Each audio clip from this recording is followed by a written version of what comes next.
అందరికీ నా హృదయపూర్వకమైన ధన్యవాదాలు చెల్లిస్తున్నాను. మన క్యాటరింగ్ తీసుకొచ్చినప్పుడు మరి పొద్దుపోయి తీయడం వల్ల సరిగ్గా రాలేకపోయింది. నేను చెప్పాను కదా, ఇదిగో మరి ఇది అనాథ వృద్ధులుండే ఆశ్రయం. ఇది అడ్రస్సు. మీరు ఖచ్చితంగా ఎన్నూరు కావాలని చూశారు కదా, ఇది దీని అడ్రస్సు. ఇప్పుడు అందరూ ఇక్కడే ఉంటారు. అడ్రస్ వీళ్ళందరూ కనీసం 40 మంది నుంచి 50 మంది దాకా దీంట్లో ఉన్నారు. ప్రస్తుతానికి కొంచెం కూర్చున్న వాళ్ళు చూపిస్తాను. అందరూ పెద్దవారే, వీళ్ళందరినీ చూపిస్తున్నాను. ఒకవేళ మీరు వీళ్ళకి సహాయం చేయాలనుకున్నవారు మరి ఇక్కడ రావచ్చిందిగా ఎవరైనా చేయొచ్చు. చెప్పమ్మా, చెప్పు, నువ్వు చెప్పు. ఎవరైనా చేయవచ్చు సహాయం. మీకు ఆర్థిక సహాయం, మాకు ఆర్థిక సహాయం ఎవరైనా చేయొచ్చు. పెద్దవారు నువ్వే 4 మాటలు చెప్పాలి. నువ్వే చెప్పాలి 4 మాటలు.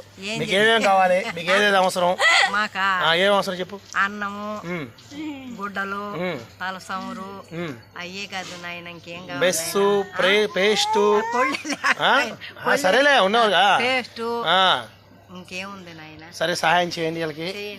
అది ఏదేది చేస్తున్నారా? ఒక్క పూట అన్నం వద్దా చెప్పాలి. నువ్వు పైకి, నువ్వు లే పైకి, నువ్వు బాగా చెప్తున్నారా? చెప్పు వీళ్ళకి మీకు ఏం కావాలి చెప్పు. మేము ఉద్దాసంలో ఉన్నాము, మాకు ఆహారం కావాలి, అన్నం గుడ్డలు కావాలి. ఎంతమంది ఉన్నారు ఇక్కడ? మేము ఎంతమంది? 40 నుంచి 50 మంది. ఎంతమంది ఉన్నాము? 50 మంది ఉన్నాము. 50 మంది ఉన్నాము మేము. మాకు సహాయం చేయండి. ఎక్కడ మీది ఊరు అసలు? మాది ఖమ్మంపాడు, తూర్పు ఖమ్మంపాడు. మీది ఇక్కడ ఎన్ని సంవత్సరాలు, ఎప్పటి నుంచి ఉన్నాను ఇక్కడ? నేను ఎన్నో సంవత్సరాల నుంచి కాదు నాయన, 7 నెలలు. చూశారు కదా, మీరు ఒక పూట మీరు పుట్టినరోజులు చేసుకున్నా లేకపోతే ఏదైనా చేసుకుంటున్నా కానీ మనం ఎంత ఖర్చు పెడతాం ఇప్పుడు ఆ బారుల్లో, లేకపోతే ఎక్కడెక్కడ ఎంతో ఖర్చు పెడతాం. ఒక్క 3,000, ఒక 3,500 మీరు ఇస్తే వీళ్ళకి భోజనానికి మరి వీళ్ళకి కడుపు నిండుతుంది ఒక పూట. మరి అలాంటిది చూడండి, 3 పూటలు పొద్దున్న టిఫిను, మరి మధ్యాహ్నం, సాయంత్రం. మరి ఈ విధంగా ఖర్చు పెడతారంటే మీరు ఆలోచన. మనం కూడా చూపించాను, మన నైట్ అయిపోయింది చూశారు కదా. దీని ఇప్పుడు ఈ ఆశ్రమం అనాథాశ్రమం ఇది, దాని పేరు మీకు బోర్డు కూడా చూపించాను. మరి లోపల ఇంకోటి చెప్పడం ఏంటంటే, ఎవరైనా హిందువులు కానీ ముస్లిమ్స్ కానీ ఎవరైనా వచ్చి ఇక్కడ ప్రార్థన పెట్టుకోవడానికి ఉంది, లేదంటే మీరు ఏమైనా మీరు బంద్ చేసుకోవడం ఏ విధం చేతనే ఉంది. ఇదిగో అందరూ ఇది దీనికి ఇక్కడ చేసుకోవాల్సింది. ఇది ఆశ్రమకి ఎంతమంది చూపించాను, ఇంక మళ్ళీ చూపిస్తున్నాను. ఇదే లోపల చాలామంది 50 మంది ఉన్నారని చెప్పాను కదా, ఇది మిమ్మల్ని చూపిస్తున్నాను అమ్మా. ఎంతమంది చూపించాను కదా, ఇది సేమ్. అప్పుడైతే పొద్దుపోయింది, సరిగ్గా కనపడలేదు. ఇప్పుడు ఇది ఈ రూముల వరుసల్లో ఇక్కడ 4 మంచాలు అంటే 8 మంచాలు ఉన్నాయి. అందరూ పడుకున్నారు. మరి ఈరోజు ఫుడ్ తీసుకురావడం జరిగింది. ఇది వరుసలో చూశారు కదా. వీళ్ళకి ఎన్నో అవసరతలు ఉంటాయి. దయచేసి వీళ్ళకి సహాయం చేయాల్సిందిగా మరి నా వంతు మాట చెప్తాను. చూశారు కదా వరుసలుగా. మరి ఇక్కడ 3 వరుసలు ఉన్నాయి. మరి మనం నైట్ చూపించాను, బాగా కనపడలేదు. ఇదొక వరుస చూసారా, వరుసలుగా ఉన్నారు. మా తల్లి బాగున్నావా? మళ్ళీ క్యాటరింగ్ తెచ్చాను తల్లి అన్న భోజనం. మనం చెప్పావు కదా నేనేం సాయం చేయాలన్నావే. మీ సమస్య ఏమని చెప్పండి, చెప్పు. మీకు ఏమేమి కావాలో, మీ అందరికీ మీకు ఏమేమి కావాలో చెప్పు. అందరికి బాగానే జరుగుతుంది అయ్యా. ప్రస్తుతానికి మీకు ఏం కావాలి అది చెప్పు.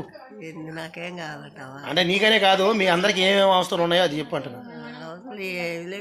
మాకు ఏదో వండి పెడుతున్నారు, అదే కావాల్సింది. మీకు ఎంత ఏం కావాల్సింది? ఓన్లీ ఫుడ్డే. చూశారు కదా. అంటే వాళ్ళకు అంటే వండి పెడుతున్నారు, తెలియదు, వండి పెడుతున్నారు. అయితే మనం చెప్పాల్సింది, మనం చేయాల్సింది ఏంటంటే తెలియని వాళ్ళకి తెలియపరచడం. తెలియని వాళ్ళు తెలియపరిచి ఒక్క పూట అన్నం, అదే సాయం. మీ కోరుకునేది ఏంటి? 3 పూటలు అన్నం కావాలి. 3 పూటలు అన్నం కావాలి. చూశారు కదా. అంటే ఆశ్రయం నడిపించడం అది చాలా కష్టమైనది, కష్టంతో కూడుకుంది. ఎందుకంటే మరి తినేదానికి ఆహారాన్ని 3 పూటలు పెట్టడం, మరి షాంపూలు, సబ్బులు, మరి ఇక్కడ పనిచేసే వారికి జీతాలు వారి చాలా ఉన్నాయి కనుక మరి మేమైతే ఒకటి అడిగాం. మరి ఇక్కడ ప్రార్థన పెట్టుకోవడానికి ఏమైనా మరి వీలు ఉంటుందా అని అడిగితే మా చర్చి తరపులో మరి చర్చి ప్రార్థన పెట్టుకోమని కూడా కొంచెం చెప్పారంటే, ఎవరైనా ఏదైనా సరే వాళ్ళు చెప్పిన మాట ఏంటంటే, మీరు ఏమైనా చేసుకోండి అయ్యా, మీరు ప్రార్థన చేసుకుంటారు, భజన చేసుకుంటారు, ఎవరైనా ఏదైనా చేసుకోండి, కానీ మాకు ఒక పూట అన్నం కావాలని అడిగారు. ఒక పూట అన్నం కావాలని చెప్పి అడిగారు. మరి ఎంత గొప్ప విషయం. చూసే వృద్ధాప్యంలో తల్లి కర్ర పోయింది నాయన, గుడ్డి కూట్లో రాయేసినట్టు నాకు కర్ర పోయింది నాయన, గుడ్డి కూట్లో రాయేసినట్టు. ఖచ్చితంగా కర్ర వస్తుంది, ఖచ్చితంగా కర్ర వస్తుంది. వస్తే మంచిదే నాయన. అడుగు అయ్యా, మీకు ఎవరైనా ఉన్న వాళ్ళు నాకు కర్ర ఇవ్వండి నాయన. చేతి కర్ర చూసారా, గుడ్డి కూట్లో రాయేసినట్టు అయింది నాయన, నేను నడవలేనా. చూసారు కదా, వాళ్ళకి ఏం కావాలో వాళ్ళ అవసరం తీర్చండి, తల్లి లాంటిది. మరి ఇప్పుడు నేను ఇది 3వ సారి ఇక్కడ భోజనం తీసుకురావడం జరిగింది. మరి నా మాటలుగా నేను కొన్ని చెప్పడం జరిగింది, చూపించాను కదా. ఆశ్రమం పేరు చెప్పి తెలుసా? ఆశ్రమం పేరు మన ఆశ్రమం పేరు ఏంది నాయన? గీతామయ్య. గీతామయ్య తెలుసుకోవాలి, నాకు తెలుసు, చెప్పారు కదా, బోర్డు చూపించాను. గీతామయ్య నెల్లూరులోని బైపాస్ లోనే ఉంటది. రాయపాలెం దగ్గర దీని పక్క ఏమంటారు దీన్ని, ఈ ఊరి పేరు బైపాస్ దగ్గరే బాలాజీ నగరం. గీతామయ్య ఆశ్రమం. వాళ్ళకి ఏది కావాలో మీరు ఖచ్చితంగా ఇంకా ఒక్క పూట, ఎందుకంటే మనం ఒక్క పూట మొదలు పెట్టడం మనకేం లాస్ కాదు. ప్రతి ఒక్కరు సాయం చెప్పాను కదా, ముస్లిమ్స్ అయినా వచ్చి మీరు ఇక్కడ ప్రార్థన చేసుకోవచ్చు. చేతికర్రలు నడవటానికి మీకు పుణ్యం ఉంటుంది నాయన.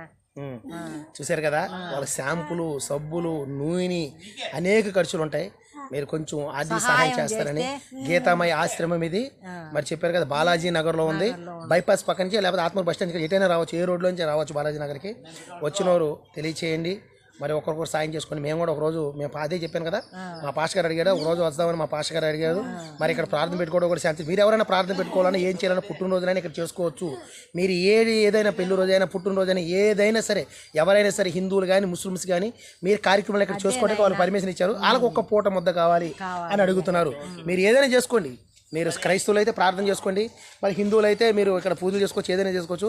కానీ ఈ ఆశ్రమంలో వాళ్ళకు ఒక పూట ముద్ద. అందరికీ వందనాలు. మీరు ఆర్థిక సహాయాలు చేస్తారని మా ప్రేమపూర్వకంగా మీ అందరికీ సహాయం చేయమని అడుగుతున్నాను. అందరికీ వందనాలు.